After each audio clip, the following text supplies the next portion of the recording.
en particular hemos invitado a ICDA, que está representado por la licenciada Gisela Beritier, en donde vamos a analizar, la idea es generar algunas herramientas para poder analizar el entorno económico. ¿Sí? Ustedes saben que por ahí, si bien a veces tenemos herramientas de gestión internas del emprendimiento sobre cómo estimar un costo, cómo fijar un precio, cómo definir un plan de marketing, siempre esas estrategias internas tienen que estar en el marco de, o tener en cuenta justamente el marco de la estrategia que definimos. Y para eso, hoy vamos a ver algunas variables que nos van a ayudar a definir o a conocer el entorno del emprendimiento productivo, ¿sí?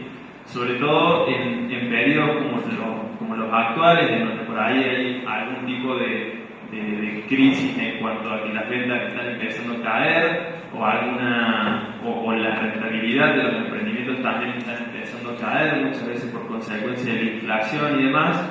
Es muy importante estar despiertos y alertas y saber qué variables tenemos que ir detectando al momento de definir, como les decía recién, la estrategia de venta, la planificación estratégica de todo el emprendimiento en general, ¿no? Así que, bueno, Gisela es licenciada en Economía en la Universidad Nacional de Córdoba y también ha realizado el MBA del ICDA, de la Universidad Católica de Córdoba. Tiene también mucha trayectoria y mucha experiencia trabajando también en contacto con empresas pymes, así que, como siempre les digo, participen, consulten, pregunten y aprovechen toda la experiencia y la trayectoria de los profesores, ¿sí? Así que bueno, le vamos a dar la bienvenida a Gisela con un aplauso y comenzamos con la...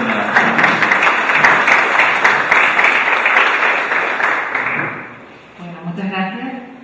Ya me presentó Luciano, así que no tengo nada más que agregar.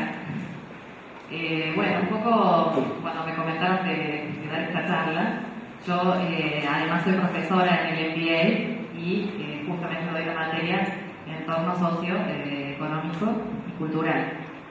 O sea que estamos en contacto permanente con los emprendedores y viendo cuáles son las problemáticas, cuáles son las cosas que saltan. Además porque es una materia como muy poco amigable, porque lo que vemos mayoritariamente en el entorno y que nos impacta permanentemente es la economía. Y lamentablemente nos influye y nos impacta de lleno a cada uno de nosotros en todos los aspectos del emprendimiento, ¿no? Entonces, ¿cómo puede ser? Porque me pasa mucho que odian la economía, no la pueden liberar, les parece horrible, pero sin embargo es mal necesario. Entonces, en definitiva, lo que vamos a tratar de hacer acá, en este taller, es tratar de ver, de visualizar. No pretendo que salgan licenciados en economía, pero sí tener pautas o tips para que ustedes se puedan llevar como distintas herramientas, nada del otro mundo, o sea, nada que sea digamos extraterrestre, y que a ustedes les sirva, que sea muy simple, que lo puedan aplicar en la vida diaria. Entonces, lo que vamos a ver acá, yo traté de que sea muy simple. De hecho, van a ver que, en definitiva, las cosas que les voy a mostrar son cosas que las vemos en la cotidianeidad. ¿Dónde está el valor agregado de esto? El valor agregado está en que las cosas que ustedes vean diariamente o cotidianamente puedan y sepan usarlas para poder analizarlo de otra manera y ver cómo va a impactar esto o cómo podría impactar esto en el negocio de ustedes. Entonces, por ejemplo, si hablamos de distintas variables, decir, bueno, estas herramientas pueden afectar positivamente mi volumen de ventas o pueden afectar negativamente mi volumen de ventas, o por ejemplo sucede algo que no tiene que ver con lo económico, sino que tiene que ver con otro aspecto, y esto puede ayudarnos a mejorar. ¿Está? Entonces, bueno, o empeorar. Así que vamos a ir avanzando, y acá tenemos la primera línea, ¿no? ¿Dónde está mi negocio? Nosotros estamos acá, ¿no? Somos una empresa, puede ser una microempresa, puede ser una empresa pyme, puede ser una empresa mediana, distintos tamaños. Pero esa empresa está influida por diferentes niveles de entorno. Tenemos un entorno que es el entorno sectorial. En ese entorno sectorial cómo está conformado, cómo está constituido. Es, digamos, el mercado donde nos movemos, y no solamente el mercado donde nos movemos, sino también el segmento de mercado al que apuntamos, que puede ser que el mercado sea muy amplio, ¿no? Digamos, por ejemplo, tenemos una empresa de ropa. El mercado de ropa es amplísimo, sin embargo, el segmento al cual nosotros nos vamos a apuntar puede ser el segmento de la ropa deportiva. Entonces, dentro de eso tenemos un segmento específico. A su vez, dentro de ese segmento también tenemos competencia, a la cual tenemos que ver y observar y ver qué es lo que está en el mercado, cómo se mueve, qué productos nuevos hay. Digamos que el entorno sectorial estaría constituido por todas estas variables: mercado, competencia, y lógicamente que cuando hablamos del segmento estamos hablando de la demanda a la cual estamos apuntando. Ese sería el primer nivel, el entorno sectorial. Pero luego tenemos lo que se llama el macroentorno. ¿Por qué variables o por qué cuestiones está conformado este macroentorno? Este macroentorno es el que vamos a enfocar a este taller y que está tenido por diferentes cuestiones o diferentes variables. Tenemos las variables económicas, variables políticas legales, variables tecnológicas y variables sociales. Estas variables impactan permanentemente en todo el macroentorno e influyen directamente en la empresa. ¿Cuál es la diferencia? Ustedes me avisan si vamos muy rápido, ¿no? Cuando ya me ponga, porque yo piso el acelerador y sigo, así que ustedes me avisan. ¿Cuál es la diferencia entre las variables del macroentorno y del entorno sectorial? La diferencia es que yo en el entorno sectorial puedo influir. Tengo cierto manejo. Ya sea, yo puedo ser el que lanza un producto nuevo al mercado, yo puedo ser el que pone una marca nueva, yo puedo ser el que lanza un producto de tal manera que hago que el mercado le guste más. Puedo influir en la oferta, puedo influir en la demanda también. Con lo cual, si tengo claro que yo en el entorno sectorial tengo que observarlo, de hecho, el entorno sectorial seguramente lo puedo influir de alguna u otra manera cuando estudiamos marketing. Cuando vemos marketing, vemos todas las variables que nos pueden ayudar a influir dentro del entorno sectorial. Con marketing, con publicidad, con el precio, con la plaza, con todas las herramientas que nos ayudan para poder influir, con marcas, estrategias de comunicación. En cambio, en el macroentorno no podemos influir, nos viene. Esta es la diferencia fundamental entre uno y otro, y que esto es importante tener claro. Al no poder influir en el macroentorno, tenemos que ver justamente cómo adaptarnos, pero sobre todo entenderlo. Porque ¿cuáles son las características de este macroentorno? Y más en un país como la Argentina. Primero, una variabilidad tremenda. ¿Qué significa esto? Que yo puedo tener un día un tipo de cambio a 6 pesos o 5 pesos y al otro día o en horas tengo un tipo de cambio a 8 pesos. Entonces de repente van cambiando las condiciones económicas y las otras condiciones también. Yo tengo, por ejemplo, el hecho de que se haya aprobado el nuevo Código Civil también me marca una diferencia. Si bien tenemos tiempo para adaptarnos, hasta enero de 2016 ya marca diferentes condiciones que vamos a tener que adaptarnos y saber y conocer, que de hecho estaría bueno por ahí en algún momento que se haga un taller de cuáles son los principales aspectos de la nueva reforma del Código Civil, no me prendo, ¿no? Y bueno, y analizar justamente cómo va a impactar esto con las nuevas formas de contratación, con las nuevas formas de comercialización, de qué moneda se va a utilizar, etcétera, etcétera. O sea que la variabilidad de justamente de las cuestiones del macroentorno son muy rápidas. No solamente en Argentina, sino también en el mundo. Imprevisibilidad está directamente relacionado con la variabilidad. O sea, yo puedo decir, los estudios económicos dicen que el gobierno va a arreglar con los fondos buitres, o tales voces dicen que el gobierno va a arreglar con los fondos buitres. ¿Qué dicen ustedes? ¿Va a arreglar o no va a arreglar con los fondos? No. ¿Quién más? ¿Quién dice que sí? No, que no. Que no. ¿Quién dice que sí? ¿Que sí? Bueno, fíjense en este muestreo las diferentes percepciones que hay. Entonces, por ejemplo, un empresario dice no van a arreglar porque dentro de todo lo que lee, él interpreta que no. Otro empresario dice que dentro de todo lo que lee, interpreta que sí. El tema es que interprete uno o interprete otro, ninguno influye, o sea, hay que ver cómo se dan las cosas. Ahora, si arregla con los fondos buitres, el escenario va a ser uno.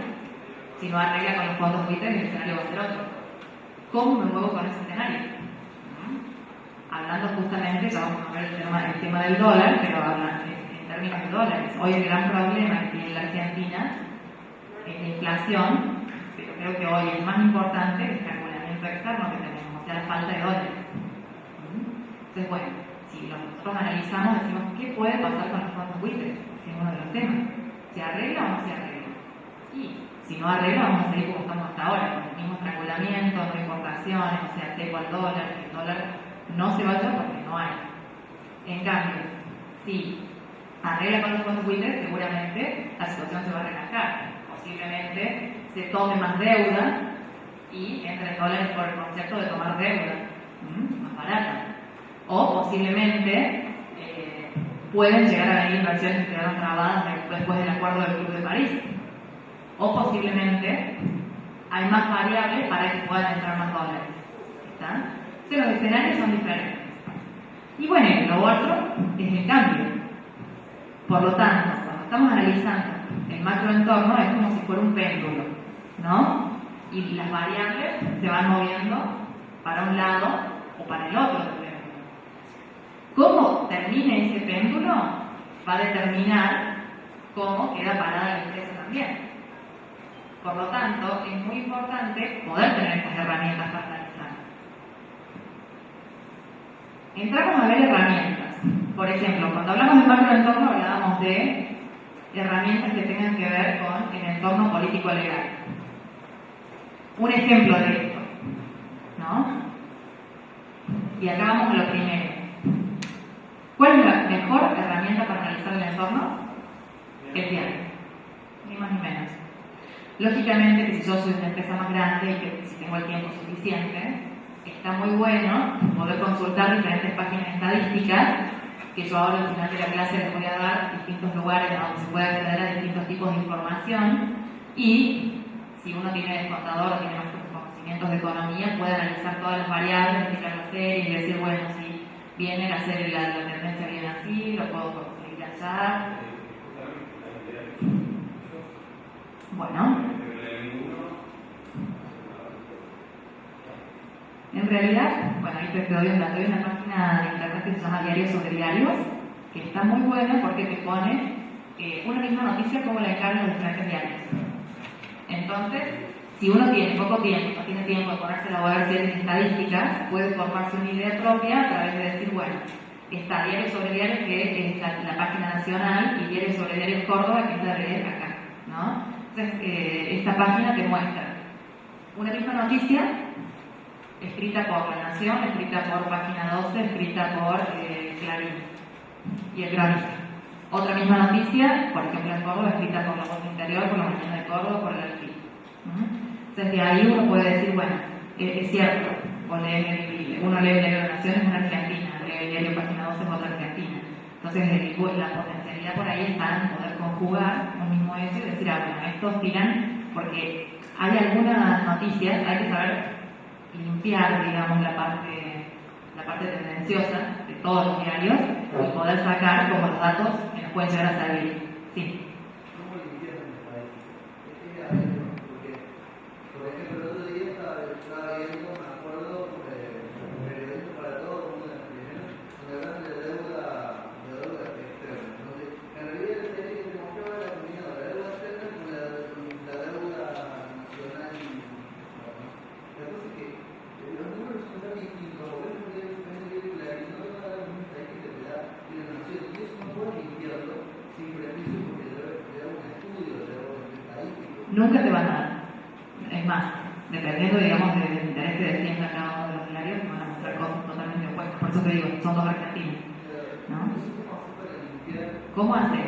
Lo bueno de esto es poder saber o determinar las tendencias, ¿no? Vos lees, o por ejemplo, vos nombraste la nata, bueno, decís la nata, te dice esto, ¿no? Te fijas en otros diarios, por la página 12, te va a decir, no, la deuda está plenamente equilibrada, papá. Si tenés más tiempo, en realidad, lo óptimo sería decir, bueno, aquí con algún informe que sea académico, ¿no? Aquí con, qué sé yo, vos te fijas, por ejemplo, en el Google académico, y tiene muchísimos informes de estudiantes investigadores que te muestran en realidad la realidad de cuáles son los datos y las estadísticas. Lo que te muestran las noticias son, sobre todo, las tendencias. ¿Está? Pero hay una cuestión muy importante acá, cuando vos decís, ¿a qué le creemos? En realidad, más de a qué le creemos, que me adelanto de paso en la charla, tenemos que ver qué es lo que me afecta a mí. ¿Está? Por ejemplo, el déficit fiscal, ¿no? Que el gobierno tenga déficit fiscal. ¿Les impacta directamente a ustedes en ventas?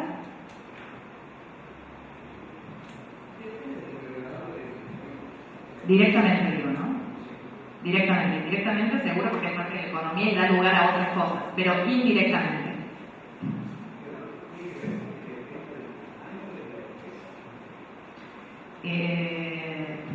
La empresa en sí, digamos. Sí. El déficit fiscal existe, evidentemente, el gobierno tiene un gran déficit fiscal. Hoy el PIB lo sentimos porque la presión tributaria es tan grande. Pero ahí te vas, digamos, a la parte de recaudación, ¿no? Cuando estoy hablando del gasto, ¿no? Estoy hablando del gasto público.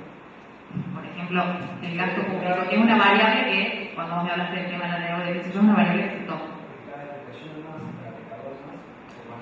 Claro, pero no estamos hablando de recaudación impositiva. La recaudación impacta directamente, eso sí, estoy hablando del gasto público.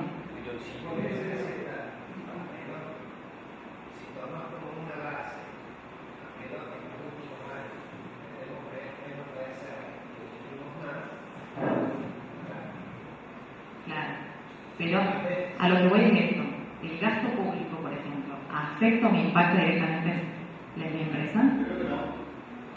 Ahí va. ¿Está? En cambio, si yo les digo, el crecimiento económico me impacta directamente en la empresa, ahí sí. Entonces, ¿a qué voy con esto? Que seguramente vamos a leer infinidad de noticias y vamos a ver infinidad de variables económicas. ¿Tenemos que saberlas? Sí, porque nos movemos en el mercado, digamos, y tenemos que saber cómo viene la mano. Lógicamente que un país que tiene un gasto público que termina siendo inviable, en Argentina tenemos historia de gastos públicos inviables, lógicamente que después eso impacta en la economía, ¿no?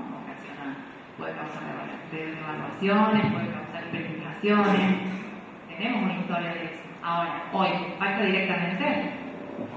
Y no. ¿Qué significa esto? Nosotros como empresarios, ¿no? Y más si somos pymes, que no tenemos una superestructura de empresas multinacionales para analizar absolutamente todas las variables, no vamos a poder analizar todas las variables económicas, ¿no? Y de hecho, ninguna persona normal lo puede hacer. Entonces, ¿cuál es la clave? La clave está en poder determinar cuáles son las variables clave. Las variables clave que afectan directamente a mi empresa. Y esto, digamos, es la herramienta fundamental. Cuando yo analizo el entorno, analizo, digamos, una u otra, la gran potencialidad, digo que me adelanté porque esto lo tenía que decir más adelante, la gran potencialidad es justamente determinar cuáles son las variables claves que afectan a la empresa y que tienen una relación directa. Por eso les daba el ejemplo del gasto público. El gasto público es una variable que afecta el macroentorno.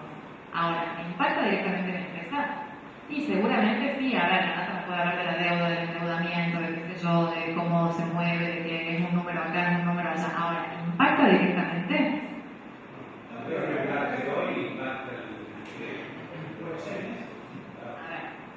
El tema es, el gasto público en sí puede ser que no. Ahora, su traslación al PBI puede ser que sí. Y ahora, bueno, vamos a ir viendo las distintas variables y vamos a ir viendo justamente cómo se da así. Puede ser relevante o que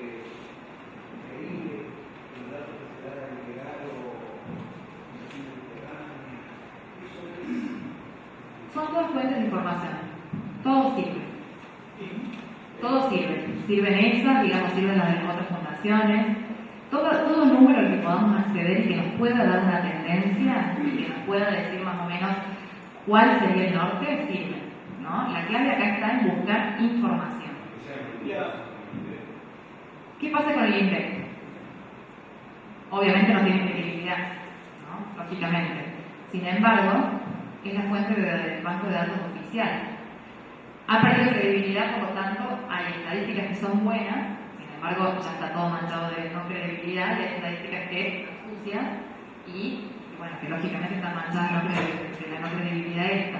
Ahora, ¿qué es lo que pasa? Es justamente la fuente de información madre, el banco de datos madre. Entonces, por ahí, después todas las otras proyecciones que nosotros vemos, si buscamos información del Banco Mundial, buscamos información de la CEPAL, buscamos información del FMI, ¿de dónde sacan ellos los datos de Argentina? Del INDEC, porque es la fuente de información oficial.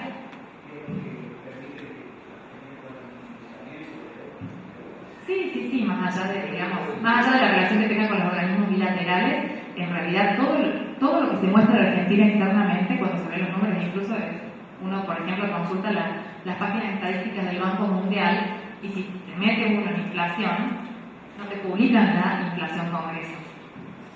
No te publican inflación, que por ejemplo hay una página que se llama inflacionverdadera.com, que en realidad es una forma de medir la inflación que después el MIT, que es una universidad prestigiosa de los Estados Unidos, compró esa metodología y lo está publicando en los Estados Unidos. Sin embargo, no es el oficial. Entonces el Banco Mundial no lo toma. Ahora, si ustedes me preguntan a mí si tengo que analizar la inflación, y yo obviamente que veo qué es lo que publica el INDEC, y obviamente vería también qué es lo que publica inflación verdadera, ¿no? De cómo van evolucionando. Porque lamentablemente cuando ya una estadística oficial pierde credibilidad, ¿en cuál me fijo? ¿Cuál es la real?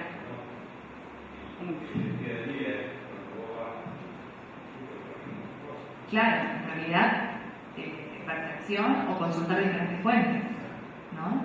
Porque si no tengo una válida, consulto diferentes, sí. Pero ahora, por ejemplo, tener la posibilidad que el mismo Congreso, a través de datos que aportan privados, nos también dando una estadística que no está tan alejada de no está alejada. Lo que pasa es que, desde el punto de vista de la economía, todas esas metodologías, incluso la inflación verdadera, incluso la inflación Congreso, no llegan a ser perfectas. Gozan siempre de algún rezago, o sea, tienen un muestreo, siempre tienen alguna falla estadística. Pueden en algún momento acertar, como por ahí pueden estar más alejados después, pero metodológicamente no es la mejor forma de medir el índice de inflación, porque digamos que no tienen el presupuesto. Si tendrían que medir un buen índice de inflación, tendrían que tener un presupuesto como el INDEC, y digamos que los privados no tienen, ¿no? Entonces, por eso te digo que uno se fija, lógicamente que lo vas a tomar, sobre todo si está como muy acertado de lo que uno ve de la evolución de los supermercados, ¿no? De lo que vamos los fines de semana, lo que seguimos. Disculpame que interrumpa. Después tenés, por ejemplo, cómo los gremios, vos te das cuenta, van peleando las distintas paritarias, los distintos aumentos, y generalmente decís, bueno, está bien, por ejemplo, se calcula hoy que una inflación estaría rondando entre el 40 y 43% actual, una interanual, ¿cierto? Pero, por ejemplo, decir, bueno, los gremios a principio de año hablaban de una inflación del 30%, sí. Ya están siendo paritarias. Sí, ahora que o sea que tenés otro... De todas maneras, hay que tener cuidado con lo que viene a hacer, ¿no? Porque en definitiva, no se olviden nunca de que la inflación es, bueno, la definición de economía es que la inflación es el aumento generalizado de todos los precios de la economía. O sea, para que esa inflación tiene que aumentar todos los precios de la economía. Por eso por ahí escuchamos algunos comentarios desafortunados de algún economista importante que dice, no es inflación porque el precio de la polenta bajó, ¿no? Porque justamente para el economista que haya inflación se tiene que verificar la condición de que aumenten todos los precios de la economía. Luego de eso, cambié lo que te iba a decir. Bueno, eso es medio relativo, porque el tomate aumenta en su momento como no hay, y el plátano se. Bueno, eso es lo que decía Moreno, ¿no? Moreno decía eso, que justamente la variabilidad de los precios podía estar dada por la estacionalidad, como por ejemplo lo del tomate.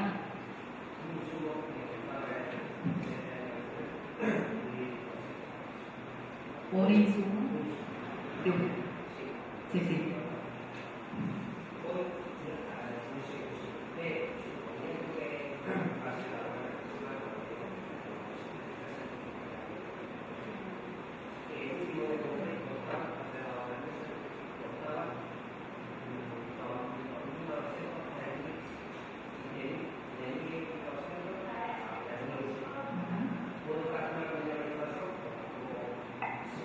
¿De dónde son los productos?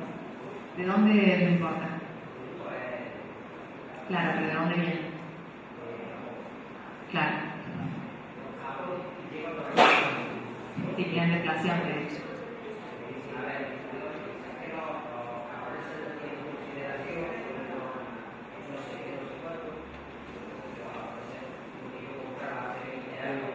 En realidad lo que...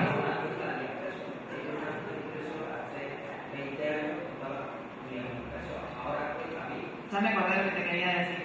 Empiezo con... ¿Qué es lo que pasa en esos casos? ¿No? Que es muy difícil calcular la inflación. Por un lado, cuando decían de los gremios, justamente la inflación también implica una redistribución de ingresos. La torta es una, la torta del ingreso, la torta del PBI es una.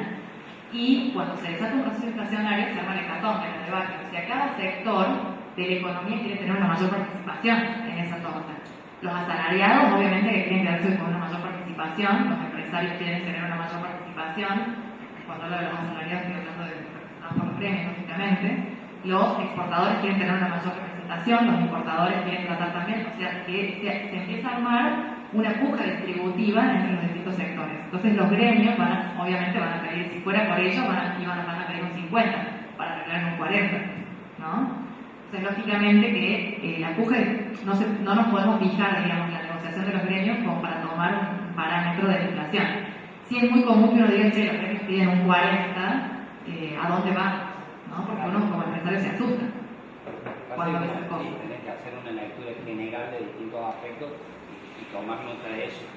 Sí, ni hablar. Y con respecto a lo que vos planteabas de cómo puede ser que un producto que venga de Japón, que Japón tiene deflación, pasó de 200 pesos a 3.100, está en deflación, seguro, pero que a mí me salía 200 pesos, ahora pase a estar en 3.100, hay muchos aspectos, ¿no? Que tienen que ver, bueno, uno es el tema de la falta de dólares, que no hay manera, digamos, de sacar un dólar.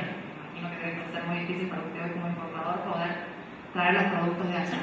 Y después, por otro lado, están las famosas cadenas de valor, que ustedes como empresarios pymes deben conocer bien, digamos, cómo son las cadenas de valor, y en esa cadena de valor la ganancia se reparte de diferentes formas. Está claro que cada uno de los eslabones de esa cadena de valor se va a querer llevar dentro de la mayor participación una mayor ganancia, ¿no? El consumidor final va a tratar de llevarse la mayor ganancia, o el supermercado, supónganse el ejemplo del supermercado, va a tratar de llevarse la mayor ganancia, el distribuidor también va a buscar por tener una mayor ganancia, el fabricante también, el importador también, y así sucesivamente. Entonces, en definitiva, en esa cadena, ¿quién gana? El más grande, ¿no? El que tiene un mayor poder de negociación. Estas cuestiones tienen que ver con el entorno, o sea, el entorno sectorial. Cuando hablamos de cadena de valor, quién se queda y por qué un producto que pasa de 200 a 3.100, cuando no hubo inflación, tienen que ver, digamos, con el análisis sectorial, de decir, bueno, a ver cómo está formada esta cadena de valor y dónde se arman estos cuellos de botella.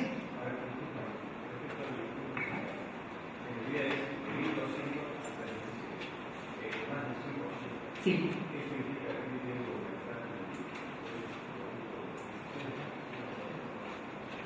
Lo que pasa es que el mercado no se lo permite.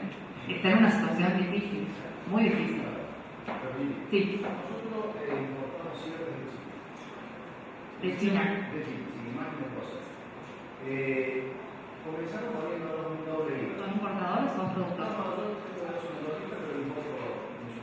Bien. Y empezaron poniendo un doble IVA, 21 más 61. En definitiva, el mundo lo liberal. No termina ahí, esto lo terminaron de descarga, y no lo autoriza. Tenemos que ir por atrás de la mesa, donde poner estadías que no te dejan sacar porque le falta la firma de esto, la firma de esto. No tenés ni idea. El precio cobra. Una abertura. Obvio. Una abertura. Santiago puede sacar un tacho, pero no se dice. tenemos más de 90 días. 90 días de tarea, son importantes pensar.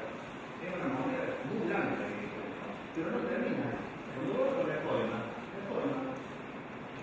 a donde me llega, no, te piden verde. Me has comprado en el mercado, no quieras. El grupo no quiero, no quiero comprar dólares, necesitan dólares, no quiero.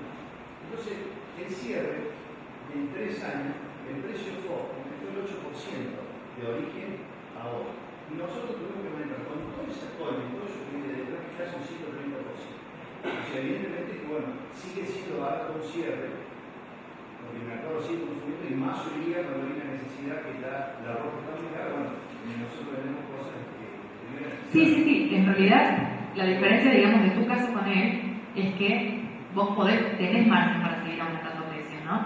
Que es la diferencia, y acá es muy importante, viendo este entorno y este escenario, que bueno, que ahí tenés entorno, cuando analizamos esas variables, por ejemplo, son variables sociales, ¿no? Que tienen que ver, bueno, acá puse una político-legal, pero por ejemplo, el hecho de que el sistema esté tan corrupto, por así decirlo, ¿no? Y la verdad que eso también no solamente depende de, uno habla, bueno, de los funcionarios que están en el gobierno, o habla de los políticos, o habla de la gente que está en el Estado, pero que son todas gente, son...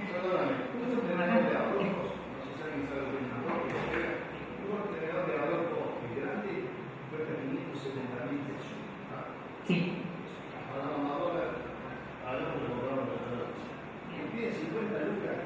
Verde, de coño. Están cebados. ¿Cómo? Si yo te doy precios fondos, de origen, la llevar la canción, tú vas a sacar un número, yo soy comerciante, no soy contador, tengo reflexión, pero a poco no lo vi. Mirá vos. Y hay que comprar moneda, por ejemplo, porque yo el producto lo necesito. No, Y el seguro. mercado lo necesita, consume en todo el país. Claro. Entonces esas son las cosas que realmente te dan. Pero son parte del entorno. ¿Cómo? Te dan mucho nombre, pero son parte de tu realidad, tenés que convivir con eso, ¿no?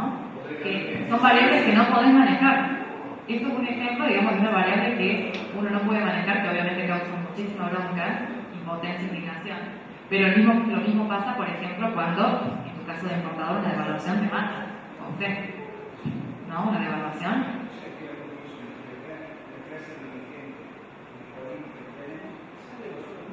Exactamente. Sí, bueno, sí. ¿Tiene algo que ver lo que estamos hablando con el fin de curso? Sí, tiene que ver. Tiene que ver que digamos que son todas variables que conforman justamente el entorno político, cultural y social.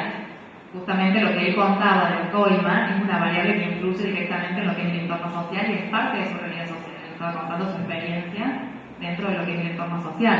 O lo que pasa, digamos, con el tema de las cadenas de valor que tiene que ver con justamente con el aumento de precios.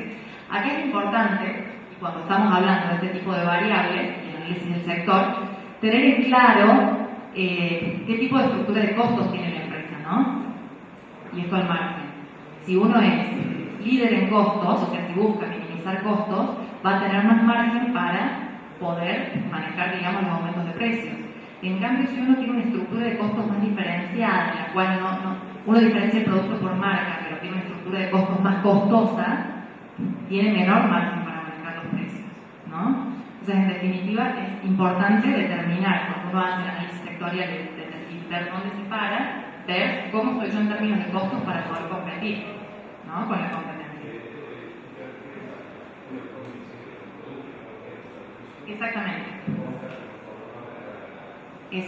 O sea, si uno logra minimizar la estructura de costos, tiene más margen para poder competir. Por ejemplo, en el caso de usted, está jorobado, porque si tiene que la importación, exactamente, o sea, en un insumo un 120% es muchísimo. Pero bueno, está bien. Bueno, seguimos. Cuando hablamos, por ejemplo, del entorno político-legal, ¿no? Cuestión importante, ¿no? Hablamos de las leyes, de las reglamentaciones. Si ven ahí un minuto la noticia que salió el 19 de octubre, ya se está empezando a estudiar cómo analizar o cómo se va a transformar la actividad empresarial a raíz del nuevo Código Civil, ¿no? Este artículo de la Voz del Interior muestra, bueno, a partir del 1 de enero de 2016 significa todo un cambio en el ordenamiento jurídico que rige las relaciones no solo personales, sino también empresarias. Estas modificaciones acarrearán toda una nueva forma de considerar las distintas situaciones que puedan presentarse en la actividad económica de particulares y de empresas. Primer variable importante, ¿no? Cómo se modifican, o sea, cómo las leyes pueden empezar a modificar la actividad empresarial. Eso es el entorno político legal. Entorno tecnológico. Vivimos en un mundo donde estamos afectados permanentemente por noticias que tienen que ver con distintas cuestiones tecnológicas, ¿no? La venta de productos a través de Internet. Acá les traigo un ejemplo sacado también del diario Comercio y Justicia de hace un mes atrás, donde dice 500.000 de pymes tienen fanpage. ¿Qué es la fanpage? Por ahí los jóvenes están más familiarizados, por ahí las personas más grandes no, pero bueno, justamente se empieza a explicar, es una plataforma gratuita de la red social para empresas o personas emprendedoras, la clave es escribir contenido que resulte interesante para seguidores o clientes. Entonces, en definitiva, empiezan a aparecer nuevas cuestiones que empiezan a afectar a mi empresa y la nueva forma de manejarme. Por ejemplo, el otro día escuchaba en una charla que tenía que ver con este tipo de cuestiones, es que hoy una empresa que no tiene una página de internet, que no se pueda hasta pagar por internet, queda fuera. Entonces estamos en un mundo donde los cambios tecnológicos hacen que todo se acelere, ¿no? La demanda también del consumidor, el comprador es diferente, el perfil cambia, o sea que el entorno tecnológico también me impacta. Y acá entramos a ver el entorno económico. ¿Variables económicas tenemos? Muchísimas. De hecho, cuando hablamos del ánimo social o de las variables sociales, obviamente que tenemos variables que están sociales, que están configuradas por la cultura misma del pueblo y de cómo está deformado el sistema, pero hay otras variables que tienen que ver sociales que impactan directamente con lo económico, ¿no? Acá hablamos de lo económico en sí y acá traemos un ejemplo. Esta es una noticia de ayer que dice analistas, no quiere o no puede. El gobierno teme peligroso el efecto dominó que traería una nueva devaluación. ¿No? Bueno, acá dice analistas creen que la propuesta de evaluar y de mantener la calma cambiaria es deseable, aunque incumplible. O sea que acá los analistas dicen que va a ser imposible que mantenga el tipo de cambio, exactamente. Advierten que a diferencia de lo que ocurrió con anteriores ajustes del billete verde, la nueva corrección traerá severas consecuencias para el bolsillo de los argentinos, ¿no? Acá tenemos, lógicamente, que esta noticia era más profunda, pero acá ya tenemos una noticia que me está marcando una tendencia. Más o menos. Una cuestión así, ¿no? O el que apuesta al dólar pierde, ¿no? Esas son las distintas frases de los distintos gobernantes que agregaron para la historia, ¿no? Ahora, yo les hago una pregunta. ¿Todos acá saben lo que es una devaluación? Más allá de que escuchamos siempre, digamos, muchas partes de la diaria, por lo menos en el último año. ¿Pero qué les suena? ¿Qué significa para ustedes una devaluación? Es la pérdida del valor adquisitivo de nuestra moneda en relación a un... Pérdida de valor en relación al resto del mundo. ¿Sí? Bien aproximado.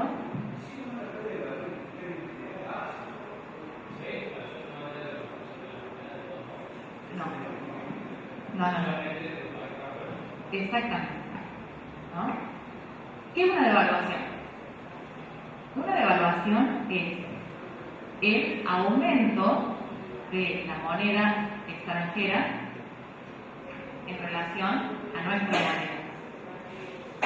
O sea que en definitiva, una devaluación implica que yo voy a necesitar más pesos para comprar, vamos a hablar de dólares porque el dólar es una moneda, digamos, con la cual se maneja el Estado, ¿no? Las reservas están en dólares y es la moneda, desde el acuerdo Bretton Woods en el año 1940, la moneda del mundo, digamos. Entonces, en definitiva, cuando podemos hablar de la divisa.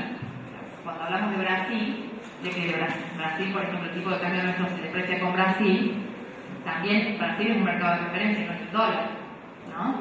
¿En qué nos impacta la deuda? O sea, ¿qué significa esto? Que hacen falta más pesos para comprar un dólar, ¿no? O más pesos para comprar un real si lo comparamos con Brasil. Ahora, cuando estamos hablando de esta situación, ¿qué implica? Esta situación implica que yo, como país, me estoy volviendo vuelto más barato ante el resto del mundo. Y al volverme más barato ante el resto del mundo, justamente aumenta mi competitividad. Si yo soy exportador, ¿no? Tanto del sector agropecuario, o por ejemplo tengo una empresa de servicios que exporto servicios de call center a España, Estados Unidos, etcétera, etcétera. De repente yo cobro en pesos un servicio y devalúo la moneda, voy a ser baratísimo ante el resto del mundo. O sea que a Estados Unidos, a España, les va a resultar muy barato venir a contratar los servicios acá. Por lo tanto, una devaluación, lo mismo pasa con el turismo. Si devalúa el tipo de cambio, o sea que nosotros nos volvemos, es volverse más barato con respecto al resto del mundo. Eso sería para vender y para comprar al revés. Sí. No. No te olvides que veníamos de una época hiperinflacionaria. O sea, cuando se pone el 1 a 1, había que detener la inflación. Fueron todas las herramientas que se aplicaron, ¿no? Pero en definitiva, de una hiperinflación.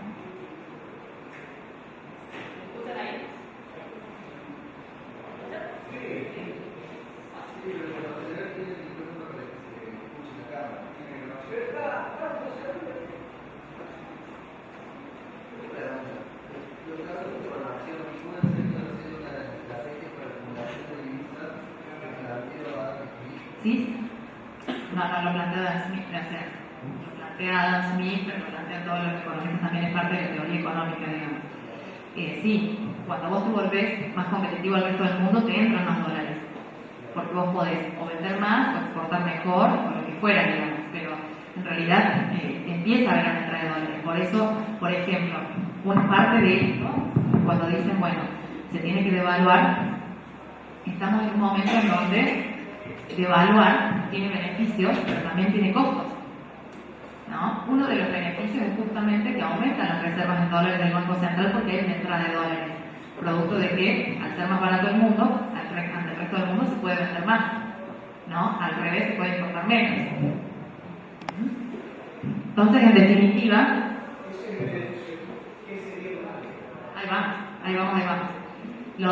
Seguimos con esto de la devaluación y después nos volvemos con el tema del 1 a 1, ¿no? Acá tenemos esta noticia, devaluación. ¿Cuáles son los beneficios de la devaluación? Primero, aumenta la competitividad del país al ser más barato con respecto al resto del mundo, ¿no? Mejora la producción.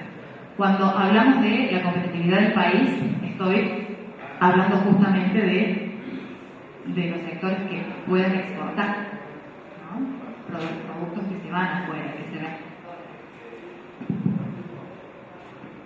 Luego, las exportaciones, justamente por esa razón, y también se carecen las exportaciones. O sea que hoy, poder acceder a una importación que esté en dólares, para el importador va a ser más caro. Es así. Digan los importadores cómo lo viven. Era medio raro.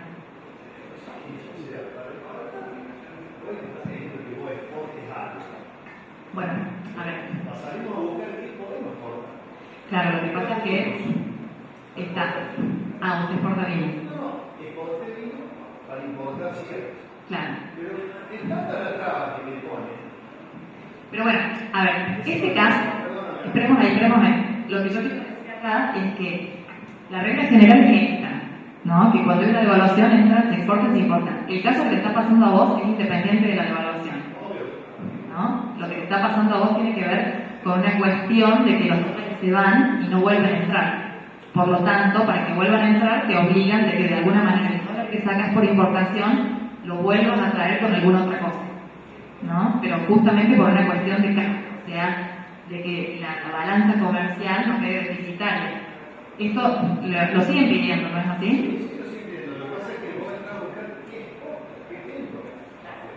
Vos buscás y no hay nada. O sea, no tenés producto para decir, a ver, tengo un abanico que voy a dejar para eso.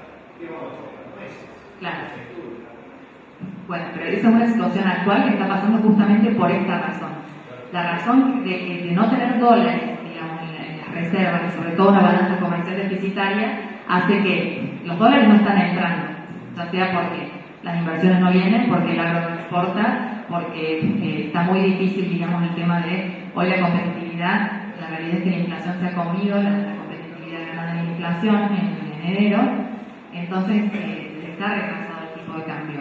Ahora, ¿cómo compensa? O el gobierno dice, ¿cómo compensa estos dólares? Si vos querés importar y querés seguir tu actividad comercial, perfecto, hacerlo, pero recuperás los dólares que estás sacando afuera.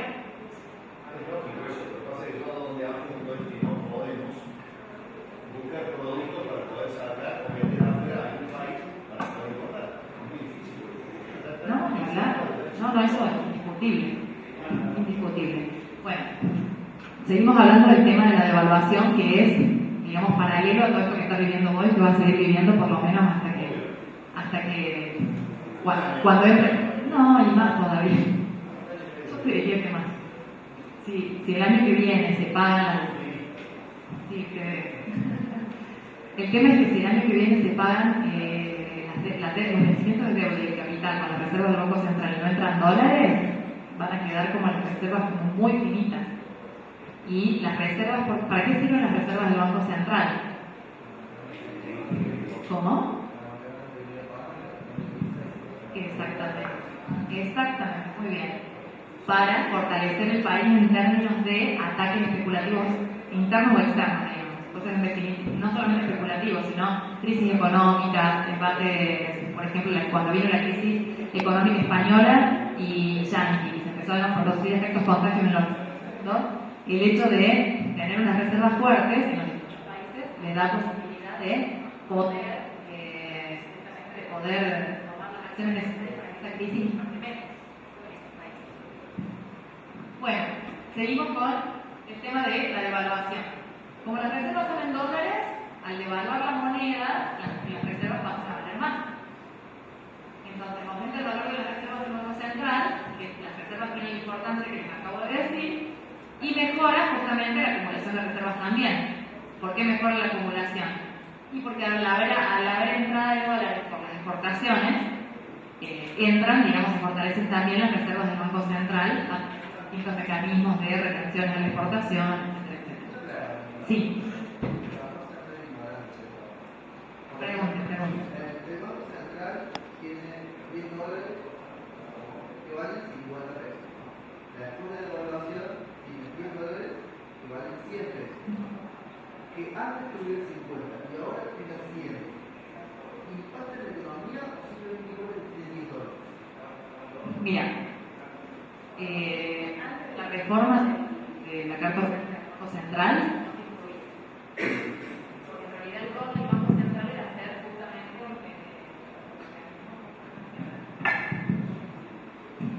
justamente era el de ser un organismo autárquico que lo que tenía que hacer era mantener la estabilidad monetaria. En el año 2012 se reforma la Carta Orgánica del Banco Central y ahí le ponen un rol de intervención fuertemente en la economía, en donde el Banco Central, a través de distintas acciones, tiene que intervenir en el sector productivo. Entonces, el Banco Central puede intervenir a través de, no solamente las tasas de interés y de la emisión monetaria, sino también determinando u otorgando, digamos, diferentes medidas para fortalecer el sector productivo. Entonces, en ese sentido, es que influyen en la economía también. ¿Está?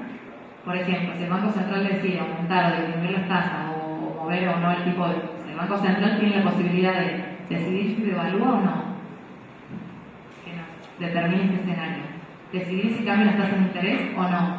Que nos determine si el crédito es más barato o es más costoso. De hecho, hemos estado viviendo justamente en este último año, después de haber vivido años donde no tocaba la tasa de interés, este último año hemos vivido un año en donde la han tocado todo el tiempo. La han subido, la han bajado, la han vuelto a subir, la han puesto un techo, la han puesto un piso, ¿no? Y sí. Pero independientemente del Banco Central que fija la tasa de interés, ¿no tiene que ver también, con nuestra situación económica, la que le cuesta al Estado traer crédito? Es crédito más caro y por eso tenemos tasas. Pero eso es otra cuestión. Estamos hablando, cuando hablamos de las reservas y del crédito interno, esto es lo que estamos planteando acá. O sea, cómo influye el Banco Central en la economía. Lo que vos estás planteando es Argentina, pero a nivel externo. Sí, a ver, Argentina, desde que cayó en el default en el año 2001, ¿qué significa caer? ¿Qué significa el default? Cesación de pago. ¿Qué es cesación de pago? Significa el no pago de la deuda, exactamente, ¿no? Entonces, cuando Argentina cayó en el no pago de la deuda, su riesgo país, que es una de las variables, digamos, que ve el compromiso y la seriedad, digamos, del pago de la deuda, aumentó muchísimo.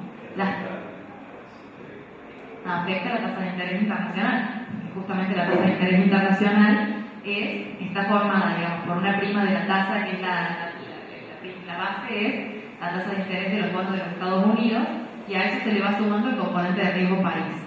Como los puntos de riesgo país de Argentina son muy caros, el endeudamiento termina siendo altamente costoso para la Argentina. Argentina, digamos, del 2001 que cayó en el default, hasta ahora no ha salido del default. O sea, cuando hablan, por ejemplo, de Argentina va a caer en default en aquella época, no es que va a caer, ya sigue en default. De hecho, todo lo que se hizo con el acuerdo del Club de París fue una medida para poder salir del default y empezar a tener endeudamiento barato. Endeudamiento a través de IPF con vaca muerta, a través de distintas emisiones que realice el gobierno en el exterior para poder tener financiamiento de dólares más baratos. O sea, en definitiva, hoy el gobierno sabe que los dólares no van a entrar. También es cierto que el otro día leí un informe donde, estoy hablando de justamente cuando se firmó el acuerdo con el Club de París, hay un informe donde mostraban cómo diferentes empresas argentinas que tenían inversiones paradas acá habían influido en sus agencias de desarrollo de sus países para que aceptaran o hicieran todo lo posible aceptar el acuerdo con el Club de París para ellos poder destrabar estas inversiones. Entonces, por ejemplo, firmando con el acuerdo del Club de París, Toyota iba a poder destrabar una inversión que tenía que ver con una minera en Jujuy y también con una planta automotriz en Buenos Aires. Después, bueno, y así varias empresas, ¿no? Que tenían multinacionales que tenían intereses como estratégicos en poder destrabar ciertas inversiones. Entonces, si lograban el acuerdo con el Club de París y no había problemas con los buitres, el escenario hoy era distinto, porque iban a empezar a ingresar dólares y seguramente hubieran relajado el cepo, seguramente los importadores iban a tener menos problemas para importar. Lo que jorobó toda la situación fue el acuerdo con los buitres, porque el acuerdo con los buitres volvió a llevar a Argentina al punto cero y a volver a discutir, digamos, las mismas cosas que se estuvieron discutiendo todos estos años. O sea, es como que uno no puede salir, ¿no?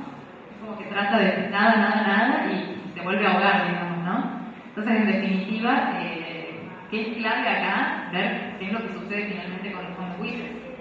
En términos, yo estoy hablando en términos económicos y no en términos políticos. O sea, nosotros como empresarios que nos convendría. Y una economía más tranquila, seguro, no más relajada por lo menos. Entonces, en definitiva, lograr un acuerdo podría relajar la economía en términos de esto que yo digo, o sea, que vuelvan a ingresar dólares que hoy estamos necesitando para poder realizar estas actividades económicas. Ya vamos a ver cómo está configurado el sector productivo de Argentina, pero sigamos con esto.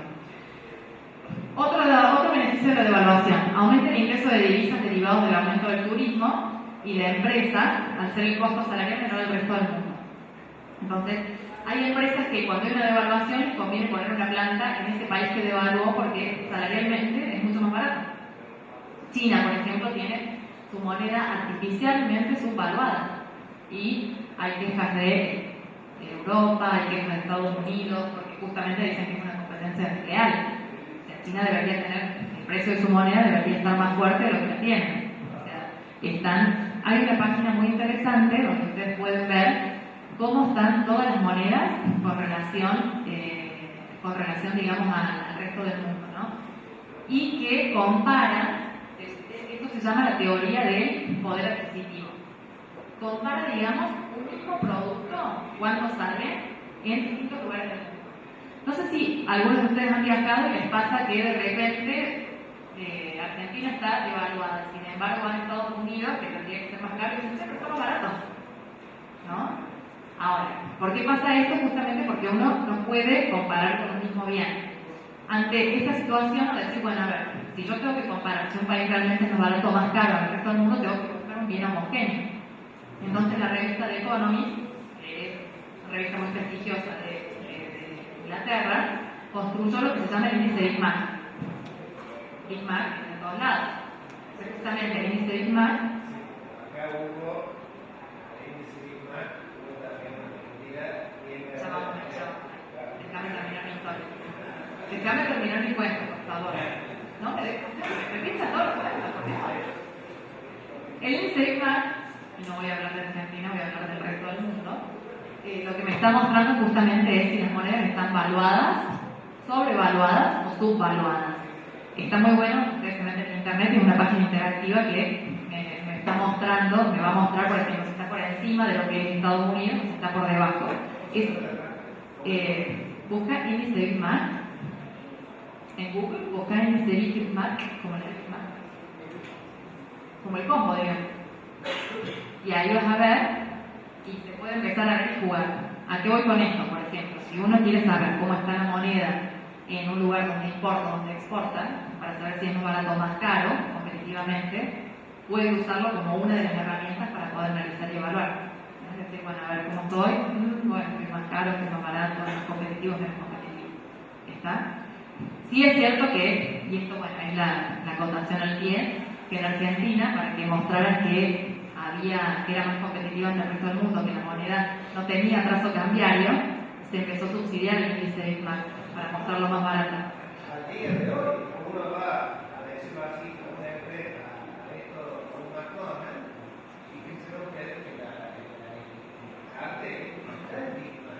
Si todos los compro, si digo que todos los compro, promedio están en 70, 80 pesos, 60 pesos, vayan hoy, día de hoy, a caja y digan, quiero Big Mac con papas y gaseosa mediana, 35 pesos. y 35 Bueno, ¿Cuál es el nuevo? Ahí está, ya, de valores. Toda la inflación. Bueno, estos son los beneficios de la devaluación. Vamos a los costos. Costos de la devaluación. Pérdida del poder adquisitivo de los sectores asalariados, ¿no? Que esto es parte de lo que nosotros hablamos de la puja distributiva. Tiene que ver justamente con que hay una devaluación, los asalariados tienen poder adquisitivo y seguramente nos ha pasado ahora en estos meses que automáticamente con una devaluación ya los gremios empiezan a pedir aumento. ¿Qué es esto? No es nada más ni nada menos que tratar de reposicionarse ante esta situación. Aumenta la deuda en moneda extranjera, o sea que si cada uno de nosotros estábamos endeudados en dólares, es muy negativo. Fue lo que pasó en el 2001, que todos tenían un peso, un dólar, devaluó la moneda y todos, pues tengo conocidos muy cercanos que tenían créditos hipotecarios en dólares, ¿no? Obviamente, bueno, debe haber sido muy duro. Yo había escuchado muchas veces que también se devaluó su moneda para poder pagar deuda. ¿Pero deben ser deudas en dólares? No sé, eso escuché. Porque, entonces, como que devaluó la moneda para poder pagar la deuda que tenían. Algo así, y el esfuerzo. Debe ser para licuar las deudas en pesos. Porque en realidad, si vos tenés deudas en pesos, se te vuelve más barata en el resto del mundo. Las licuás, si vos estás especificado, pero me parece que tiene más relación con inflaciones. Ahí vamos, ahí vamos. Sigamos viendo y vemos si después no se responde tu pregunta.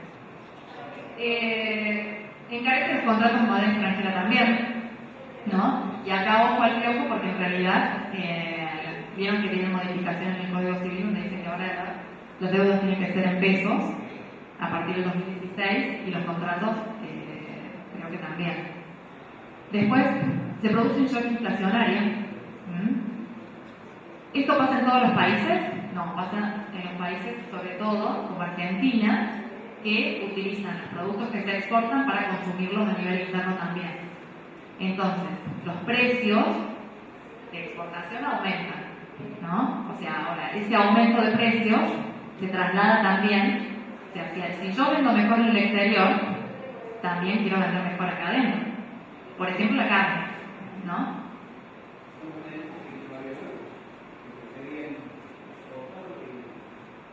Seguro.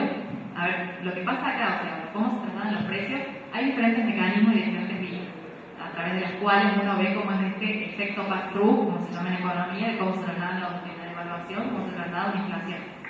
Uno de esos mecanismos tiene que ver justamente porque la estructura económica argentina está conformada de tal manera que los productos que se exportan son los productos que también se consumen acá.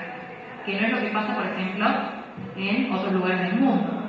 En Brasil, el café que se exporta no es el gran consumo que se tiene en Brasil tampoco. Entonces, por ejemplo, la devaluación no se traslada directamente a los precios. Acá se ve un traslado directo. A su vez también, bueno, el aumento del precio de las importaciones también se traslada a los precios, ¿no? Que bueno, que es un poco la disyuntiva que tienen ustedes, que hay cómo traslada ese aumento de los precios de las importaciones.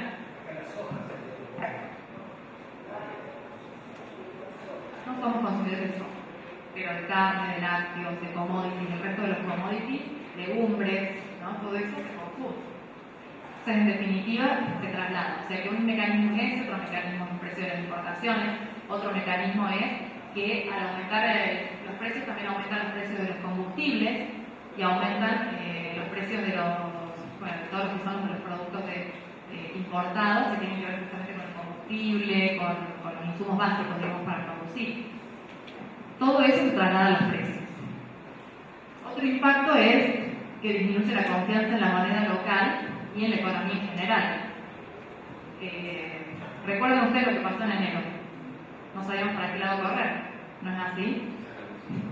Claro, decíamos, a ver, ya vamos al futuro, no importa cuánto sale, qué va a pasar acá, no sabemos, se arma una hecatombe, una debate. Por lo menos cuando hay una devaluación con un escalón un poquito más de lo que uno está acostumbrado, porque hoy por hoy hay como micro devaluaciones diarias.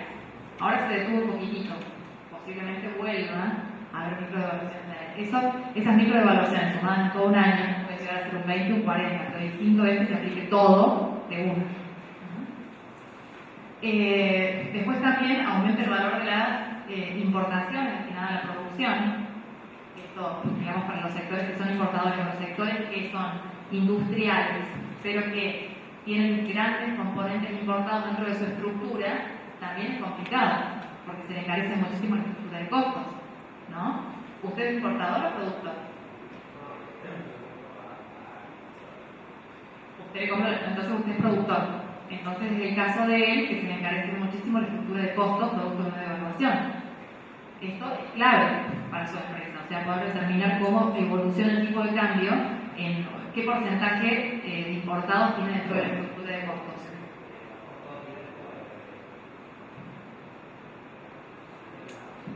O sea que el 50% de los costos está dado por este panorama. Claro. En ese contexto, esto es una variable que la tiene que seguir diariamente, día a día, y ver cómo evalúa, porque puede determinar desde el éxito total al fracaso total de la empresa, ¿no? Es complicado. Luego de eso, los sectores que no exportan se encuentran afectados por el shock inflacionario y también por la pérdida adquisitiva del salario. ¿A qué voy con esto? Que los sectores que no están relacionados con el resto del mundo tienen un impacto negativo, se pierden, digamos, competitivamente. Y a su vez también los sectores asalariados también pierden su participación. Y bueno, luego lógicamente es más caro viajar al exterior. Ahora, cuando hablamos de justamente que se produce una devaluación, luego de que se produce una devaluación, empieza siempre a haber todo un proceso de reacomodamientos en donde todos los sectores que han perdido una posición relativa con respecto al PBI quieren volver a ganarlo. Entonces, por ejemplo, el sector exportador gana rápidamente, ¿no? Estamos hablando de sectores exportadores, no solamente de agro, sino también industriales. Es muy común escuchar el sector, la unión industrial diciendo el tipo de cambio debería estar en 14 pesos, 15 pesos. Ahora, ¿por qué dice eso? ¿Debería estar en 14 pesos o 15 pesos? ¿O hay un interés estratégico del sector industrial de que esté en 14 o 15 pesos? Exactamente. Que sería la posición contraria a los premios. Los premios que dicen, la inflación es de un 50%, de un 40% ahora. Entonces vamos a pedir un 40% de aumento. Lógicamente que saben que la inflación este año por lo menos no será un 40%, pero va a ser menos. Entonces ellos tienen un 40% para cerrar en menos. Ahora, todo esto genera expectativas. Esto es una cuestión que también es muy importante analizar, ¿no? cómo influyen todas estas variables del entorno en las expectativas, ¿no? Y el componente de expectativas no es un componente menor, y es un componente para analizar, solo que para las expectativas no tengo estadísticas, ¿no? Pero por eso tengo que saber leer las tendencias y ver más o menos cómo viene la mano y poder leerlo. Y las expectativas las veo en el día a día, en el supermercado. Yo, por ejemplo, si les digo, bueno, el año que viene la inflación va a ser de un 0%, ¿me creen? ¿Por qué no? Si yo realmente estoy convencida que va a ser del 0%.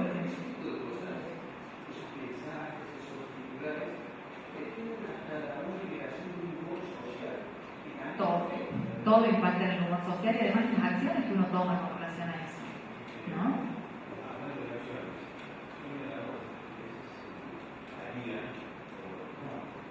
Por rumores y bueno,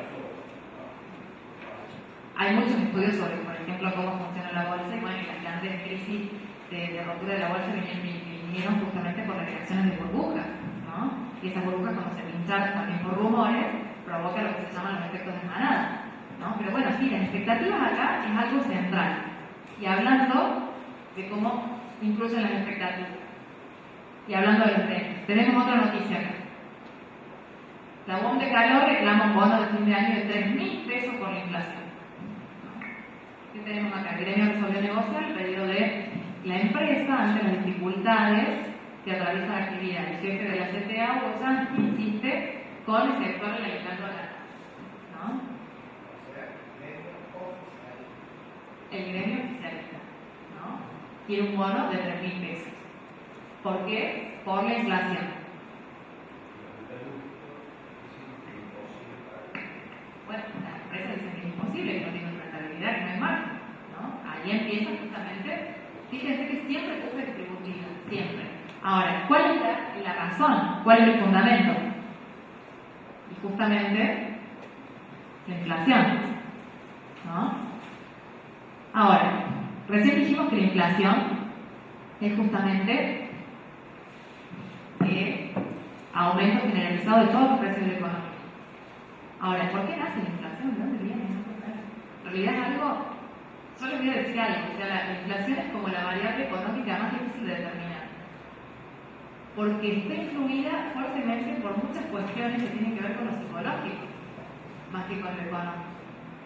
Entonces, en definitiva, es una variable que ninguna economía, o todas las economías del mundo, intentan permanentemente manejarla, porque justamente cuando se desata después es algo que es muy difícil manejar, porque más allá de todos los esfuerzos que uno haga desde el punto de vista económico, hay mucho de componentes psicológicos, ¿no? Y tiene que ver, influye mucho el tema de las culturas que han tenido hiperinflacionarias, inflacionarias, influye mucho la credibilidad que se tenga en los gobiernos de decir, bueno, la inflación va a cambiar o no. O sea, porque aún hay un pueblo como la Argentina que estamos acostumbrados a ciclos que va de 4 o 6 años siempre, cada 4 o 6 años aproximadamente tenemos un problema. Eso tiene que ver porque yo les voy a contar una anécdota. El otro día estaba leyendo un libro que era justamente, lo escribió el ex jefe de gabinete que se llamaba Alberto Fernández. No sé si se acuerdan, que se fue por el 2005, el 2007 creo que se fue.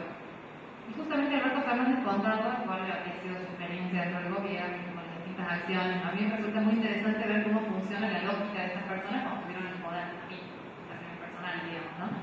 Pero justamente hablaba de una reunión que había participado donde estaban todos los presidentes de Latinoamérica y los asesores. Entonces se le acerca en ese momento el asesor de año 2005, se le acerca el asesor de Evo Morales a él. Entonces le dice, che, hombre, te quiero pedir consejo porque estamos muy impresionados cómo han salido de la crisis del 2001 y ahora ya hace 4 años que vienen creciendo a tasas chinas. Entonces queremos saber cómo hicieron. La verdad que estamos ampliamente impresionados, queremos que nos den la técnica y ver cómo se manejaron en esto. Entonces cuando estaba por empezar a hablar Alberto Fernández, se acerca el asesor de Lula da Silva. Le dice, no le pidas consejos, porque yo te voy a explicar cómo es el argentino. Dice, el argentino está en el subsuelo.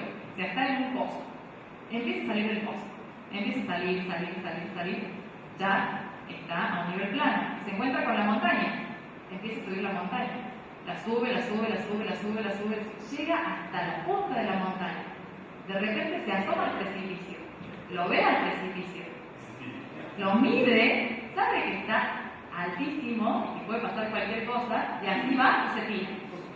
Dice, si nosotros los brasileños llegamos a hacer eso, nos reventamos y no salimos más. Sin embargo, el argentino agarra, se levanta y vuelve a salir. No sé si responde a tu pregunta, lo dejo a tu criterio. Si es economía, si es idiosincrasia, lo dejo a tu criterio, digamos, pero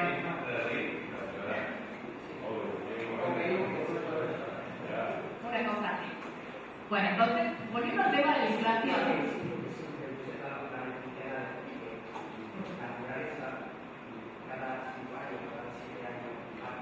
Los ciclos económicos, a ver, los ciclos económicos siempre están en todos lados del mundo, ¿no? Y de hecho, varían con una forma así. Uno va tratando de que cada vez varíe menos y que vaya en sentido ascendente, pero siempre va, la economía va subiendo, bajando con el humor, ¿no? Esos ciclos, toda esa tendencia que te dibujé ahí, puede durar 60 años. Y ahora a largo plazo. Siempre hay ciclos económicos, siempre hay expansión, siempre hay retracción. Recesión es una retracción global.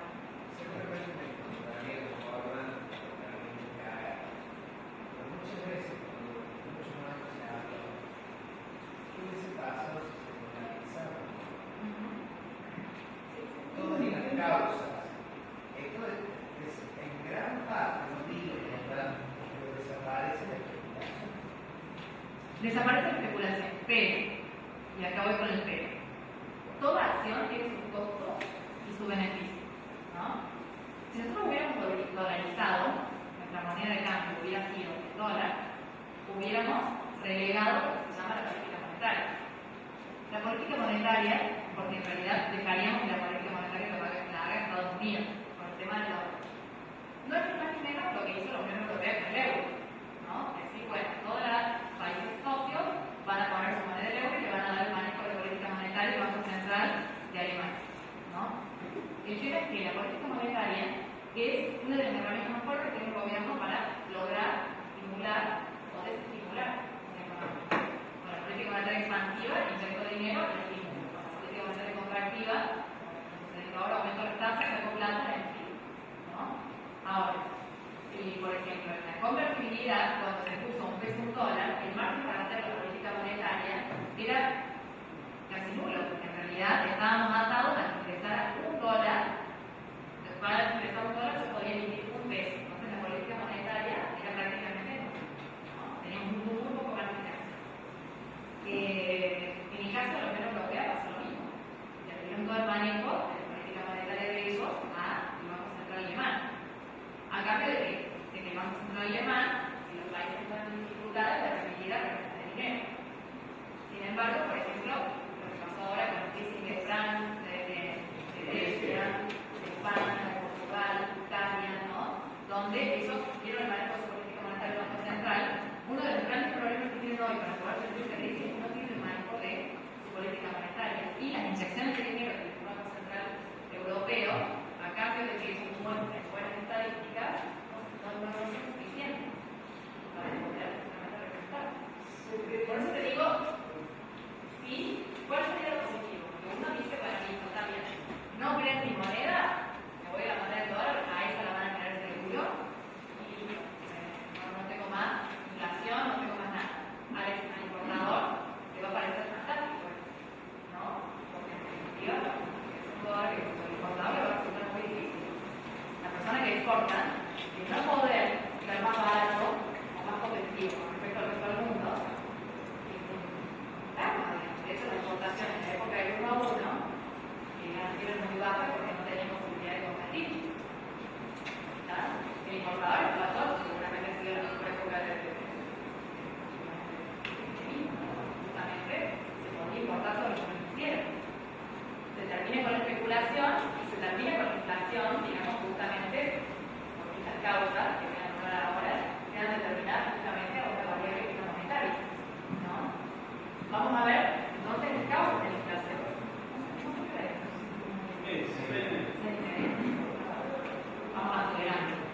Causas de la inflación. Tenemos causas monetarias que tienen que ver con la emisión del dinero, ¿no? Que hay economistas, hay escuelas económicas que dicen que la única causa de la inflación es monetaria, ¿no? Hay otros economistas que dicen sí, la única causa de la inflación es monetaria, pero si funciona en la economía del primer mundo, donde ya tiene un sector industrial desarrollado, donde ya tiene una economía perfilada al otro lado, pero en economía se llaman, las funciones llaman estructuras productivas desequilibradas, como por ejemplo las de Latinoamérica, donde el sector productivo recién se está desarrollando, si hablamos del sector industrial, pero tienen un sector de la red muy fuerte con los factores que determinan. Uno de ellos es la demanda agregada. Cuando hablamos de la demanda agregada, estamos hablando de el consumo, o sea, si se paga más salario, se paga más, va a haber más consumo, y en ese sentido, esa expansión, digamos, o esa cantidad de dinero que va a ir circulando de más va a demandar más bienes. Esa demanda de más bienes va a hacer que los productores puedan comprar más bienes a mayores precios. Por lo tanto, la demanda agregada va a llevar a que se aumente. Una cuestión de propiedad. Aumenta también la velocidad del dinero, ¿no? Producto de la economía. La variable bruta sería el consumo, ¿no? Se da esta situación. Y hace que vayan aumentando los precios también. Y al haber más dinero circulando en la economía, ¿qué es lo que hace? Que un mismo bien se debe comprar con más billetes. Mayores compras es otra de las causas que se pueden dar. Ustedes me preguntan cómo se fueron dando las causas de la inflación en Argentina, y no hay una sola causa específica, todas estas fueron jugando en distintos niveles. Algunas más fuertes en alguna época y otras más fuertes en otras. Y otras siempre, por ejemplo, la emisión de dinero como siempre porque se quería inyectar consumo, o sea, se quería inyectar el salario más o menos. La oferta agregada con mayores costos. Cuando hablamos de los mayores costos es mayores costos en el futuro productivo de una empresa. ¿Está? ¿Por qué pueden tener mayores costos? Por el aumento de los productos importados, pueden tener mayores costos por el aumento de los salarios, por el aumento del combustible, o sea, se encarece la estructura de costos de una empresa y traslada al precio. Estructurales. Vigilemos en la estructura del sector productivo. Hay países, por ejemplo, que ustedes van a cargar nafta, como Estados Unidos, y un día tienen el precio del petróleo es más caro, la nafta es más cara. El precio del petróleo es más bajo, la nafta es más barata. Aquí en Argentina, ¿cuánto bajó un precio? Argentina es un país que tiene una estructura productiva donde tiene inflexibilidad de los precios a la baja. Pero son estructuras, digamos, ¿no? Del sector productivo. Digamos que cuando sube un precio ya no baja más. Entonces, en ese contexto es muy difícil, incluso lo vemos ahora hasta con el mismo sector inmobiliario, no sé si hay alguien acá del sector inmobiliario, pero en definitiva el mismo sector inmobiliario hoy está recontra definido y no quieren desdolarizar y no quieren bajar los precios tampoco. Prefieren cerrar y cubrirse a tener que adaptarse, ¿no? Porque hoy justamente leía un informe que decía que habían cerrado el 30% de los inmobiliarios de un año a otro, justamente por esta falta de competitividad.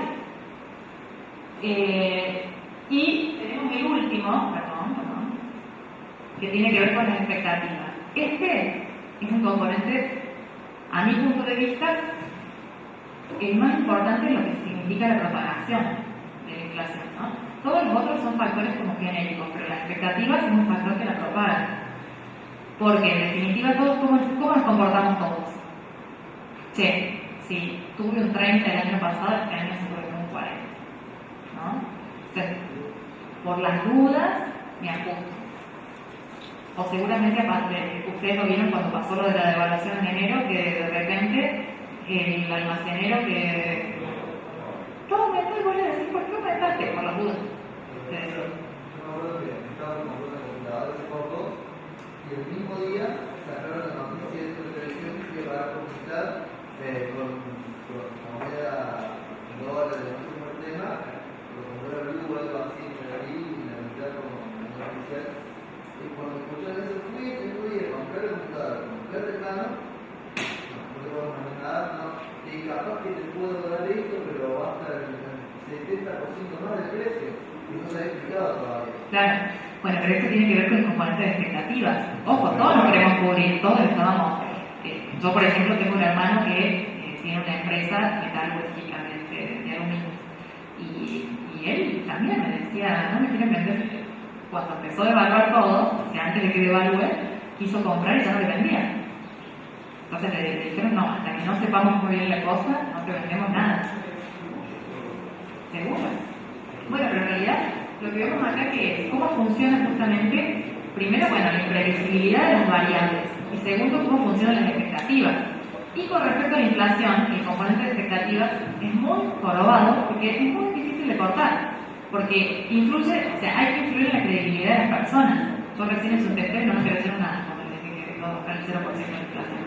Pero seguramente, si viene un futuro gobierno con un plan, si gana con un 40% de los votos, lo veo complicado, pero por ahí si gana con un 50 o un 60, a lo mejor tiene mayor credibilidad y le creen que baje la inflación. Entonces, ¿a qué voy con esto? Que Argentina es un país también como muy desconfiado y estamos como muy cansados de distintas personas que vienen a decirnos esta es la solución.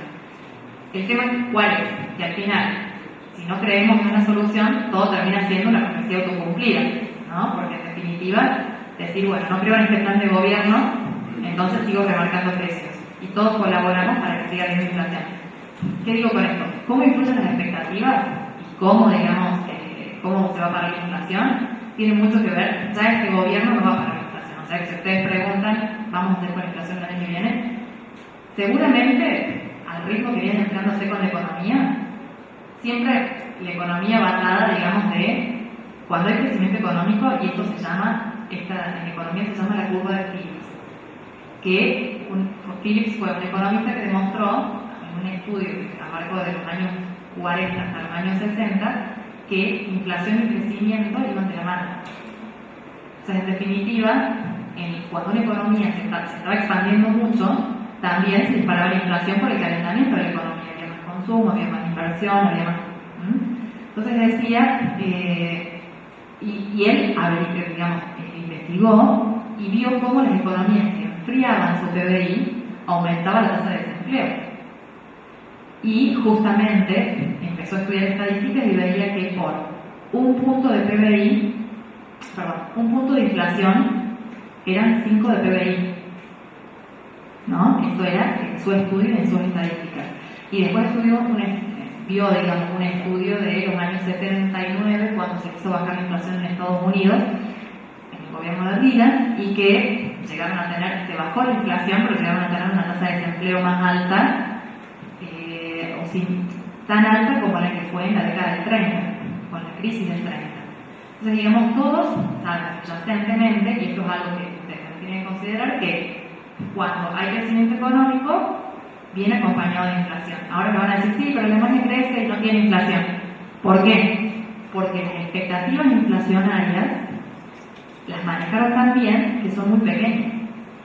Entonces, que cuando hay crecimiento y hay inflación baja, es porque han manejado, durante un plazo relativamente largo, han manejado bien esos gobiernos las expectativas inflacionarias. En cambio, en países, sobre todo latinoamericanos, que crecen mucho y la inflación se dispara, tiene que ver con ese manejo de la credibilidad y las expectativas. Hay factores que van a hacer que esos precios se propaguen más. Ahora, ¿cómo se terminan propagando? Depende de cómo se influyen las expectativas. Sí. De hecho, nadie quiere comerse ese costo político. Fíjense ustedes que este gobierno, el año pasado, antes de que pasara todo esto de la devaluación, que ya vamos a entrar en ese caso, pero antes de eso, la presidenta seguía diciendo que teníamos con tasas de inflación altas y la presidenta decía, quiero más consumo, ¿no? Más consumo, más inflación. Ahora, ¿por qué? Porque más consumo también es mayor PBI. Y ahí vamos a los costos, ¿no? La inflación, bueno, tenemos costos en suela de zapatos, variabilidad, confusión, redistribuciones arbitrarias de la riqueza, distorsiones fiscales. Todas estas son cuestiones que vivimos a diario con respecto a la inflación. Acá tenemos otra noticia de la Argentina y tiene que ver con el tema que no quería cerrar el tema sin antes hablar de esto. El tema del PBI, ¿no? Esta fue una noticia de anteayer que dice que la Argentina se convirtió en el país de América Latina que menos crece en el 2012. Y bueno, Bolivia encabeza el ranking, el país, Bolivia representa una expansión del 24,1 al fin del año próximo, desde así Perú, Paraguay, Colombia, Ecuador, y en orden ascendente acompañan a la Argentina, que ocupa el último lugar, Venezuela, Brasil y Uruguay. Digamos, serían los 3 países que menos crecen en América Latina. estamos hablando de crecimiento económico, ¿no?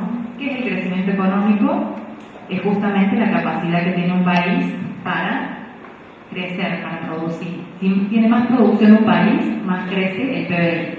Y esto es lo que buscan, obviamente que es lo que buscamos todos, porque todo lo que si crece el PBI de un país, hay una mayor bonanza, un mayor crecimiento, los productores pueden producir, se puede vender, se puede vivir, y lógicamente que es la mejor carta que tiene un gobierno para venderse políticamente, ¿no? Acá tenemos cómo fue evolucionando el PBI en términos reales, la fuente del INDEC, así que lo pueden creer o no, pero es la fuente oficial, ¿no?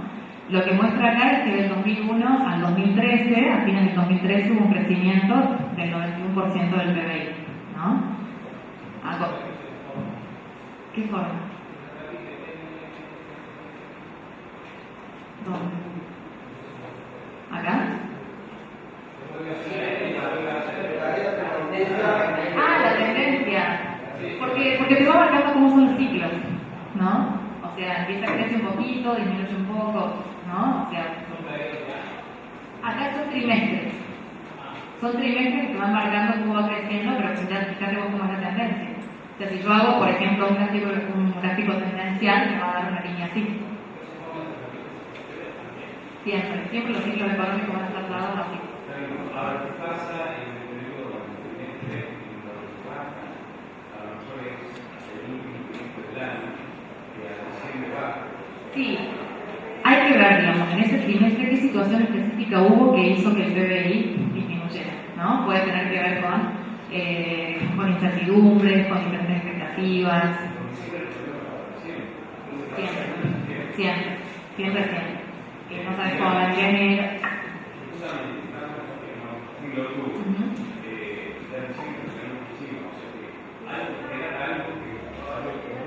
Siempre, o los saqueos o lo que fuera, siempre algo pasa en diciembre. Exactamente. Pero más allá de las subas o bajas chiquititas, hay una tendencia. Fíjense acá, ¿cómo está formado el PBI? Que eso es una cuestión importante para determinar. Todas estas variables influyen positivamente en el PBI.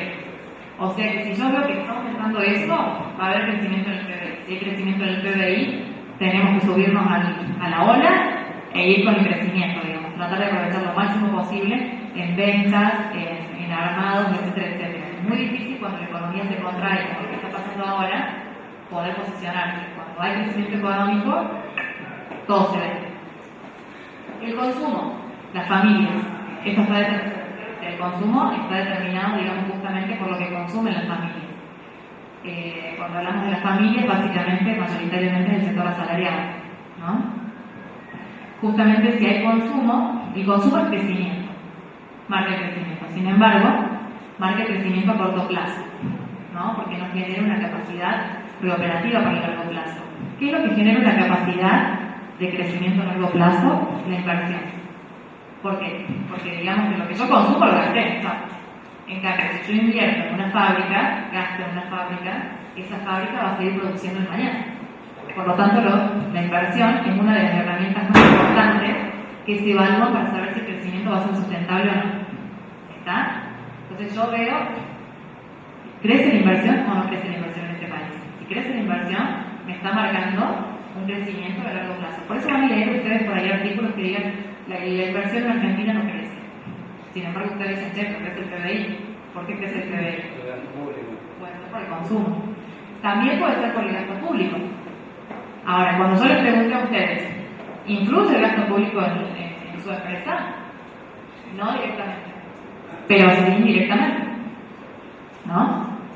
¿Cómo influye indirectamente? Y si el Estado inyecta un gran volumen de dinero en esta economía, ese dinero va a empezar a circular en la economía, ¿no? Esa es la teoría keynesiana. No sé si alguna vez escucharon hablar de Keynes, pero fue un economista muy importante porque fue como el padre de la macroeconomía, que justamente creó una teoría económica a partir de lo que fue la crisis del 30 en los Estados Unidos, en donde se dejaba librado que los mercados se ajusten solos.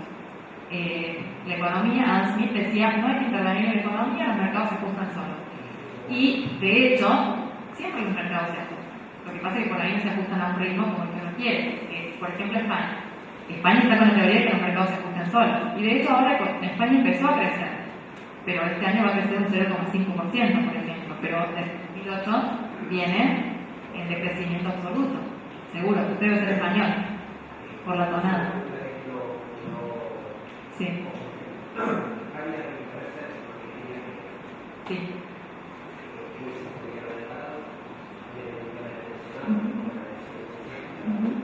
Sí.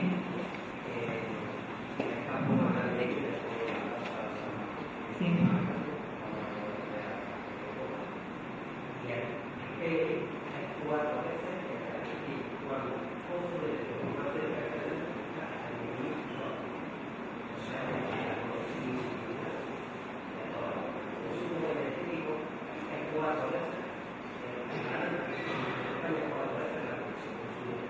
Sí, no te olvides que España...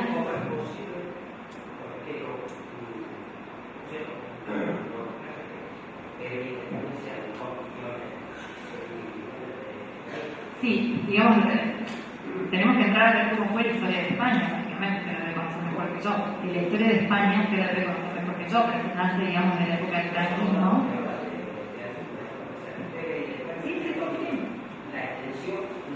Sí, seguro.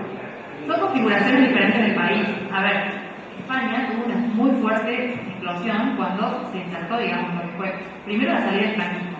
La salida del franquismo es fundamental para España en términos del pacto de la Moncloa y cómo hicieron el pacto para poder reposicionarse y salir adelante, cómo se aliaron, lograron gremios, comunidades, el Estado, todo, pensar cuál iba a ser su plan estratégico. En Argentina, al día de hoy, es imposible. No nos ponemos de acuerdo con todo, ¿no? A ver, lo que pasa es que, bueno, son configuraciones diferentes. Bueno, si me dejan explicar. No lo vamos a desplazar demasiado, pero la gran diferencia tiene que ver con cómo pensaron al salir del franquismo, cuál iba a ser el modelo estratégico de España, lo consensuaron, hubo un consenso entre todos los actores sociales con el pacto de la Moncloa, y ahí agarraron y salieron adelante. Luego, con la inserción de España dentro de la Unión Europea, recibieron inyecciones millonarias de dinero a través del Banco Central Europeo, que eso se insertó en la economía y que provocó una expansión muy importante, ¿no? Que si bien España tuvo un boom antes de la crisis esta de la hipoteca financiera, tuvo una explosión terrible, producto justamente de todos estos pactos de inyecciones de dinero recibidos de la Unión Europea. ¿Qué pasa con Argentina? Argentina no puede pensar su plan estratégico. De hecho, si nos vamos a la historia, no me quiero ir al año 1810, pero si empezamos a ver desde el año 1900 hasta acá en adelante, hemos cambiado de gobierno a gobierno, donde queremos más proindustria, más campo, más proindustria, más campo. Por no decir, sean gobiernos radicales, sean gobiernos peronistas o sean gobiernos militares. Pero la gran discusión es que acá no se decide cuál es el modelo estratégico de país que se quiere. Y vienen 10 años de un gobierno y luego vienen 10 años de otro y se tira abajo todo lo que hizo el otro, entonces volvemos de nuevo atrás. Y sí, ¿qué pasa? Que Argentina no termina de transformar su estructura productiva, ya sea para un lado, o sea, un modelo agroexportador, o para el otro, sea un modelo, un país industrializado, por así decirlo. Justamente porque no nos podemos poner de acuerdo.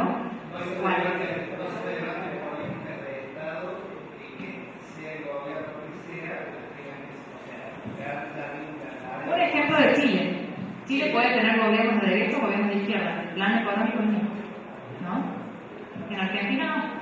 En Argentina, si viene el gobierno A, va a ser este plan. Si viene el gobierno B, va a ser este plan. Entonces, en definitiva, eso hace que uno lee artículos de la CEPAL de los años 60, informes económicos de los años 70, y es como si estuviéramos hoy, en el mismo lugar. No hemos avanzado en nada.